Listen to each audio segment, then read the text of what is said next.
Do you have a long-standing pattern in your relationships that you would like to change? And maybe you've tried many times before and felt like you're in a bit of a fight with your old patterns and wanting to do something differently.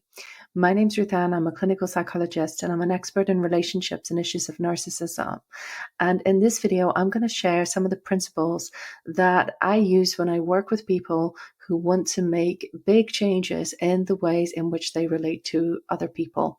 Now, the principles are exactly the same, whether I'm working with someone who's struggling with issues of narcissism or issues of what might be called codependency or another really tricky, difficult interpersonal pattern. The kind of patterns I work with most often are things like people pleasing, not being able to say no in a relationship, not being able to ask for the things that you need or want, or patterns like becoming defensive, overly aggressive, being critical or condescending towards a partner or friend or other people in your life.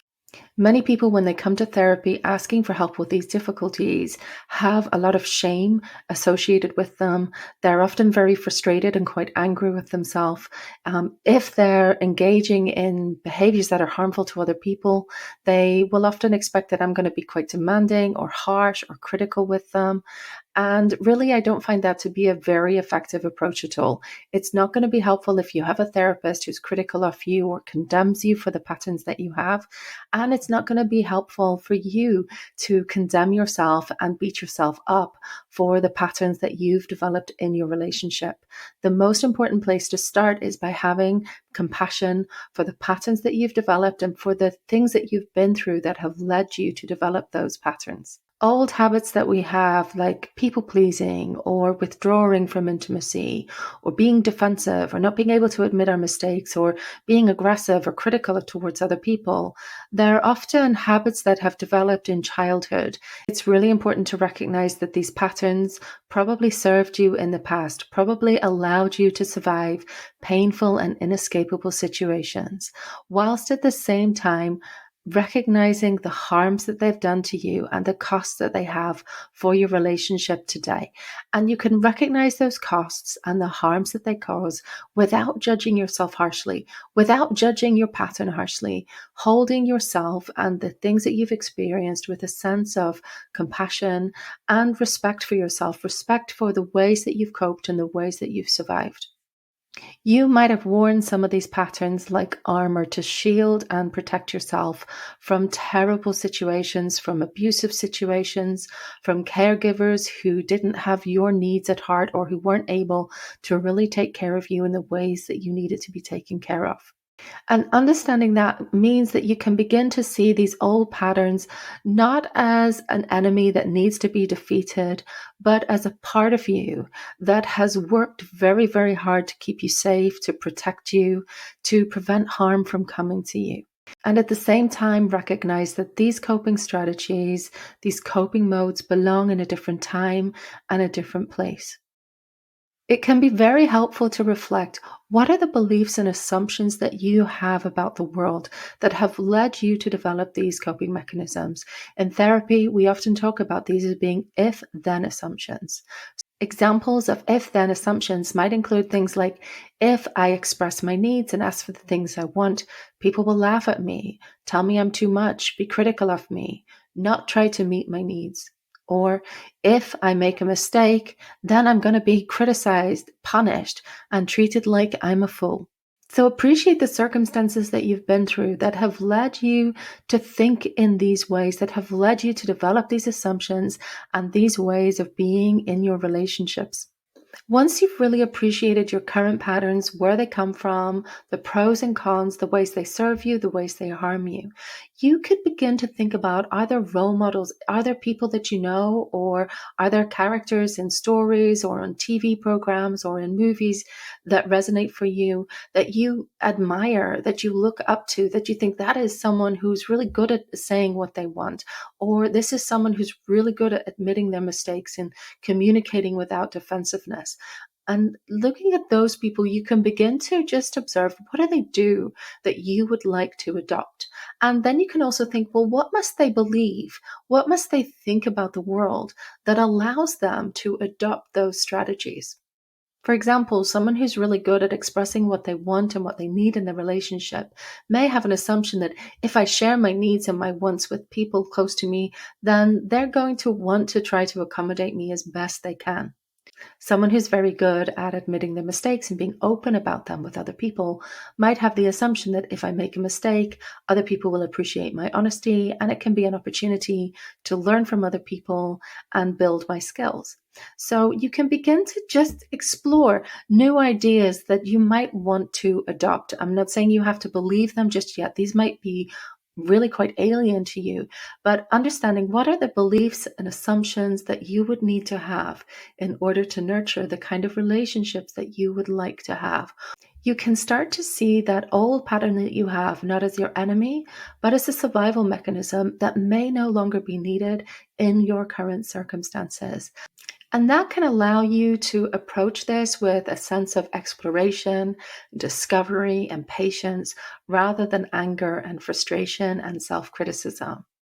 When you start to do things that are new, that are different, it's going to feel alien. It's a bit like you're going to go to a different country that's got completely different rules, completely different customs. Maybe they even speak a different language, and you're going to have to learn all of this new stuff to build the kind of relationships or relationship patterns that you want to build. And so with that in mind, don't expect that you're going to be able to do things perfectly, that you're going to get everything right first time, that there's not going to be some miscommunication. And if you can approach it as I'm learning something new, I'm going and exploring this whole new world of possibility, to see what's possible, to see what can happen for me, to see what can happen to my relationships.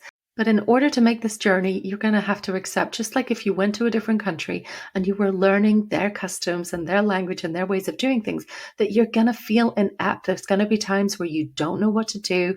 There's going to be uncertainty. There's going to be missteps. There's going to be miscommunication. But it's all part of a learning process that you can kind of approach with a sense of grace, a sense of humor at times, and most of all, a sense of compassion and patience for yourself as you embark on this journey of discovery. So thinking about that role model or role models that you thought about, what are the behaviors that you would like to adopt? And how can they help you begin to convince yourself of the new beliefs that you would like to have, the new assumptions that you would like to make in your relationships? How can you figure out if they're true or not? How can you learn more? How can you expand your mind and your set of ideas about relationships?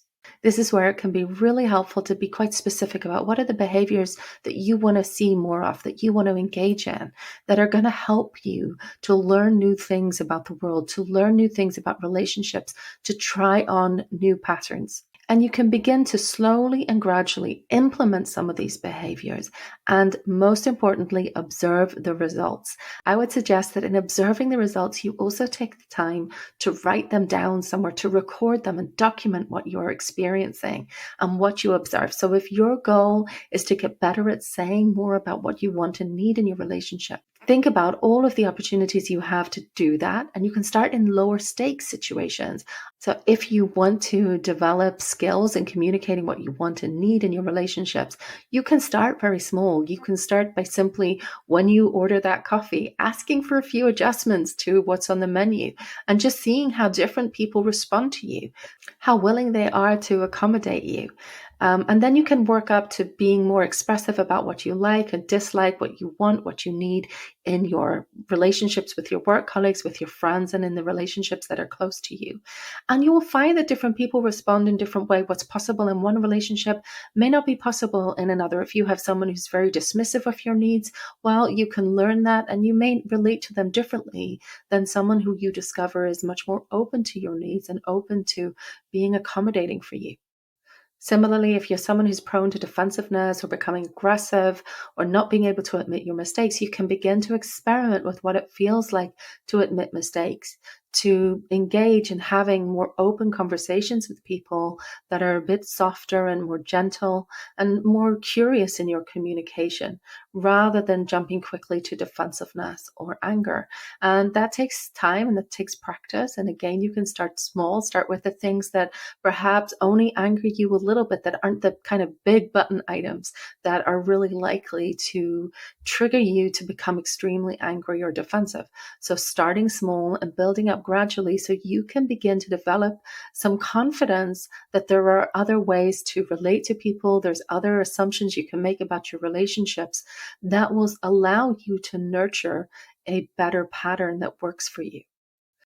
Practicing many, many times, recording the results, working up gradually, increasing the level of challenge can really help you to build your confidence in a new set of assumptions about the world and about relationships. So as you do this over time, it's going to feel uncomfortable and it's going to feel uncertain, and different people are going to respond differently. All of that is an opportunity to learn and to discover. And hopefully over time, you begin to expand your repertoire of behaviors that you can engage in relationships. You begin to expand the kind of relationships you have, the qualities of those relationships, and seeing what's possible with different people.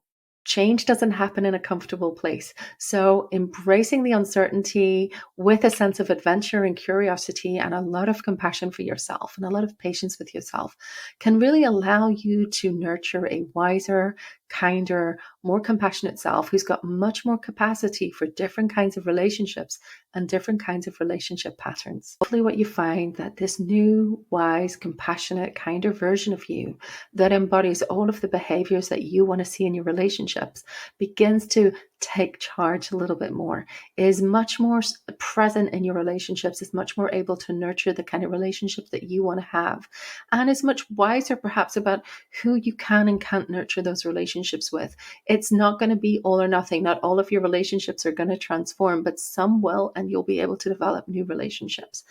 But as you do that, as the wiser, kinder, more nurturing version of you begins to get stronger, you may find that those old coping mechanisms, those old coping modes can begin to relax, and you can begin to say to them, you know what, you served me well, you worked so hard to protect me and keep me safe, but you know what, you get to take a break now and let this wiser, stronger, grown-up version of me take over. I hope this video has been helpful. I'd love to hear about your experience, so leave a comment. If you liked it, hit the like button, subscribe if you'd like to hear more from me. I look forward to seeing you next time. And in the meantime, take good care.